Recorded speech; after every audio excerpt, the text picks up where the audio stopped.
Chakramata YouTube channel ವೀಕ್ಷಕರಿಗೆ ನನ್ನ ಪೂರ್ವಕ ನಮಸ್ಕಾರಗಳು. ಸುಭಾಷಿತ: ನಿಂತರೆ ಕೊಳಕಾಗುತ್ತೆ ನೀರು, ನೀರು ಮಾತ್ರ ಅಲ್ಲ ಮನಸ್ಸೂ ಕೂಡ. ಇವತ್ತು ದಿನ ಪಂಚಾಂಗಕ್ಕಿಂತ ಮುಂಚೆ ವಾಸುದೇವನ ಶ್ರೀಕೃಷ್ಣನ ಸಂದೇಶದ ಬಗ್ಗೆ ತಿಳ್ಕೊಳ್ಳೋಣ. ಮನಸ್ಸಿಗೆ ತುಂಬ ದುಃಖವಾದಾಗ ಶ್ರೀಕೃಷ್ಣನು ಈ ಸಂದೇಶವನ್ನು ತಪ್ಪದೇ ಕೇಳಿ. ಆದದ್ದೆಲ್ಲ ಒಳ್ಳೆಯದೇ ಆಗಿದೆ, ಆಗುವುದೆಲ್ಲ ಒಳ್ಳೆಯದೇ ಆಗುತ್ತಿದೆ, ಆಗಲಿರುವುದು ಸಹ ಒಳ್ಳೆಯದೇ ಆಗಲಿದೆ. ರೋಧಿಸಲು ನೀನೇನು ಕಳೆದುಕೊಂಡಿರುವೆ?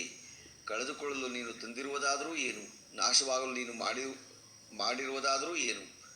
ನೀನೇನು ಪಡೆದಿದ್ದರೂ ಅದನ್ನು ಇಲ್ಲಿಂದಲೇ ಪಡೆದಿರುವೆ.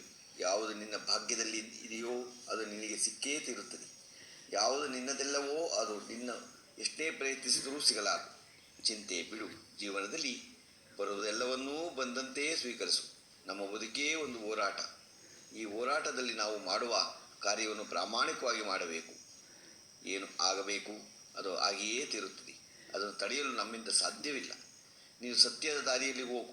ನೀನು ನಡೆಯುವಾಗ ಪಾತಾಳಕ್ಕೆ ಬಿದ್ದರೆ ನಿನ್ನನ್ನು ಮೇಲೆತ್ತಲು ನಾನು ಬಂದೇ ಬರುತ್ತೇನೆ.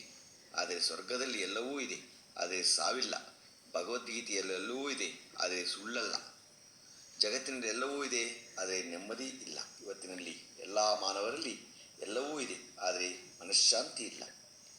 ನಿನಗೆ ಮನಸ್ಸಿನಲ್ಲಿ ಮದವೇರಿದಾಗ ಸ್ಮಶಾನದಲ್ಲಿ ತಿರುಗಾಡಿ ಬಾ. ಏಕೆಂದರೆ ಅಲ್ಲಿ ನಾನು ನನ್ನಿಂದಲೇ ಎಂದು ಹೇಳಿದ ಎಷ್ಟೋ ಜನ ಮಣ್ಣಲ್ಲಿ ಮಣ್ಣಾಗಿರುವುದು ಕಾಣಿಸುತ್ತಾರೆ. ಭಗವಂತ ತಡ ಮಾಡಿದರೂ ಸಹ ನ್ಯಾಯ ಮಾಡುತ್ತಾನೆ, ಆದರೆ ಅನ್ಯಾಯ ಎಂದಿಗೂ ಮಾಡುವುದಿಲ್ಲ. ತಡ ಆಗುವುದರ ಹಿಂದೆ ಅದ್ಭುತಗಳು ನಡೆಯುತ್ತವೆ. ನಾವು ಕಾದು ನೋಡಬೇಕಷ್ಟೆ. ಎಲ್ಲವೂ ಹೇಳುತ್ತಾರೆ, ಮನುಷ್ಯ ಖಾಲಿ ಕೈಯಲ್ಲಿ ಬರುತ್ತಾನೆ, ಖಾಲಿ ಕೈಯಲ್ಲಿ ಹೋಗುತ್ತಾನೆ ಎಂದು. ಆದರೆ ಮನುಷ್ಯ ಬರುವಾಗ ಭಾಗ್ಯದ ಜೊತೆಗೆ ಬರುತ್ತಾನೆ, ಹೋಗುವಾಗ ಕರ್ಮದ ಫಲ ಕೊಂಡು ಹೋಗುತ್ತಾನೆ. ಬದುಕುವುದಕ್ಕೆ ದುಡಿಯುವುದು ಅನಿವಾರ್ಯ. ಹಾಗಂತ ಫಲದ ಮೇಲೆ ಕಣ್ಣಿಟ್ಟು ಕೆಲಸ ಮಾಡಿದರೆ ನಿರಾಸೆ ಹೆಚ್ಚು. ಕೆಲಸವನ್ನು ಶ್ರದ್ಧೆಯಿಂದ ಪ್ರೀತಿಯಿಂದ ಮಾಡಿದರೆ ಫಲ ಇಂದಿನ ಇಂಧನ ನಾಳೆ ದೊರಕಿಯೇ ತೀರುತ್ತದೆ. ಕೃಷ್ಣ ಒಮ್ಮೆ ಗೋಡೆಯ ಮೇಲೆ ಈ ರೀತಿ ಬರೆದ. ಈ ಸಂದೇಶ ಹೀಗಿತ್ತು: ಖುಷಿಯಲ್ಲಿದ್ದಾಗ ಓದಿದರೆ ದುಃಖವಾಗಬೇಕು, ದುಃಖದಲ್ಲಿ ಓದಿದರೆ ಖುಷಿಯಾಗಬೇಕು. ಈ ಸಂದೇಶವೇ ಸಮಯ ಕಳೆದು ಹೋಗುತ್ತದೆ. ಕಾಲೈ ತಸ್ಮೈ ನಮಃ ಅಂತ. ಸಮಯ ಎಲ್ಲವನ್ನೂ ಕಲ್ಪಿಸುತ್ತದೆ, ನಾವು ಕಲಿಯಬೇಕಷ್ಟೆ. ಅಕ್ಕಿ ಅನ್ನಕ್ಕೆ ಕೇಳಿತು, ನೀನು ನಾನೇ ಆಗಿದ್ದೆ, ಆದರೆ ಅದು ಹೇಗೆ ನೀನು ಅನ್ನವಾದೆ? ಅನ್ನ ಸುಂದರವಾಗಿ ಉತ್ತರಿಸಿತು, ನೀರು ಮತ್ತು ಬೆಂಕಿಯ ಸಂಪರ್ಕಕ್ಕೆ ಒಳಗಾದೆ. ಅವುಗಳ ಸಂಸ್ಕಾರದಿಂದ ಮಧುರವಾದ ಅಕ್ಕಿಯ ಭಾವವನ್ನು ಕಳೆದುಕೊಂಡೆ, ಅನ್ನ ಎನ್ನುವ ಅನುಭವ ಪಡೆದುಕೊಂಡೆ. ಅದೇ ರೀತಿ ಸಜ್ಜನರ ಸಹವಾಸದಿಂದ ನಮ್ಮಲ್ಲಿರುವ ಅಜ್ಞಾನವನ್ನು ತೊರೆದು ದುಃಖ ದಮ್ಮಾನಗಳ ಭಾವನೆಯ ಕಾಠಿಣ್ಯತೆ ತೊಲಗಿಸಿದಾಗ ನಮಗೆ ಪುಣ್ಯ ಜ್ಞಾನ ಮೋಕ್ಷಗಳು ಮೃದುತ್ವದ ಅನುಭವ ದೊರೆಯುತ್ತದೆ. ನಾವು ಯಾವತ್ತೂ ಏನು ಮಾಡಬೇಕು? ಸಜ್ಜನರ ಸಂಘ ಸೇರಿಕೊಂಡ್ರೆ ಒಳ್ಳೆಯದಾಗತ್ತೆ. ಕೆಟ್ಟ ಜನಗಳ ಸಂಘ ಬಿಡಬೇಕು. ಇರಷ್ಟು ದಿನ ಒಳ್ಳೇದು ಮಾಡಬೇಕು ಅನ್ನೋದನ್ನು ಇದರ ಸಂದೇಶ.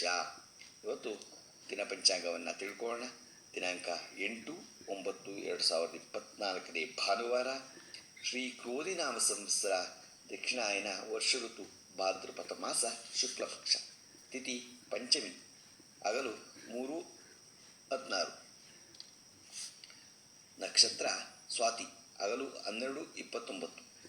ಋಷಿ ಪಂಚಮಿ ಇವತ್ತು ಋಷಿಗಳಿಗೆ ಪೂಜೆ ಮಾಡಬೇಕು. ಗೊತ್ತಾಯ್ತಾ? ಎಲ್ಲ ಸಪ್ತ ಋಷಿಗಳನ್ನ ನಾವು ಜ್ಞಾಪಿಸ್ಕೋಬೇಕು.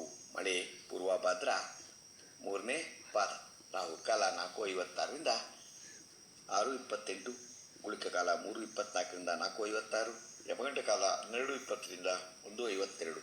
ಇವತ್ತು ಯಾರು ಹುಟ್ಟುಹಬ್ಬ ಆಚರಿಸ್ಕೊಂತಿದ್ರು, ಮದುವೆಯಾದ ದಂಪತಿಗಳು ವಾರ್ಷಿಕೋತ್ಸವ ಆಚರಿಸ್ಕೊಂತಿರೋರಿಗೆ ನಮ್ಮ ಹೆಬ್ಬಳಲು ಶ್ರೀ ಚಕ್ರಮಾತಾ ಯೂಟ್ಯೂಬ್ ಚಾನಲ್ ಕಡೆಯಿಂದ ಶುಭ ಕಾಮನೆಗಳು ತಿಳಿಸ್ತೀವಿ. ದೇವರು ಅವರಿಗೆ ಆಯಸ್ಸು, ಆರೋಗ್ಯ, ಐಶ್ವರ್ಯ ಎಲ್ಲ ಕೊಟ್ಟು ಕಾಪಾಡಿ ಅಂತಲೇ ಕೇಳ್ಕೊತೀನಿ. ನಮ್ಮ ಹೆಬ್ಬಳಲು ಶ್ರೀ ಚಕ್ರಮಾತಾ ಯೂಟ್ಯೂಬ್ ಚಾನಲ್ ಯಾರು ಸಬ್ಸ್ಕ್ರೈಬ್ ಆಗಿರು ದಯಮಾಡಿ ಸಬ್ಸ್ಕ್ರೈಬ್ ಆಗಿ. ಇದು ನಿಮ್ಮದೇ ಚಾನಲ್ ಆಗಿರಿಂದ ನಮ್ಮ ಲಿಂಕನ್ನು ಬೇರೆ ಗ್ರೂಪ್ಗಳಿಗೆ ಫಾರ್ವರ್ಡ್ ಮಾಡಿ. ನಮಸ್ಕಾರಗಳು, ನಮಸ್ಕಾರಗಳು, ನಮಸ್ಕಾರಗಳು.